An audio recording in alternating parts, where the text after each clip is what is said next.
Ayan. Yan ka lang ha. Meron tayo dito ng Honda Click eh. So, yan. Hindi na to mag-redondo. Walang redondo to. Walang response.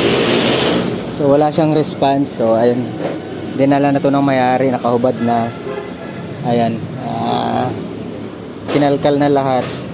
So, ayan. Sayang yung mga wire. So, pagka mga ganito kasi FI, pwede tayong mag first aid muna, troubleshoot. Yung mga basic na ano, na troubleshoot. Tulad nito nakarekta na, putol na. So, pwede natin siyang i-troubleshoot. Basic, pero yung susugatan natin kaagad yung mga wire, sayang naman. Ito yung maganda pa naman yung pagka-wire, nakabalot pa. So, pagka mga ganyan, dapat scan muna natin siya.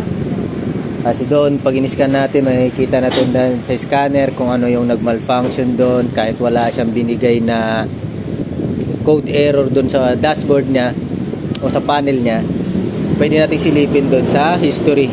Kasi doon makikita natin kung anong problema. So, sayang yung wire. Sayang yung wire, mga naputol na, nabalatan. Ako gusto ko talaga maayos pa yung wire, hindi pa nababalatan. So, alright, scan natin yan mamaya, ha?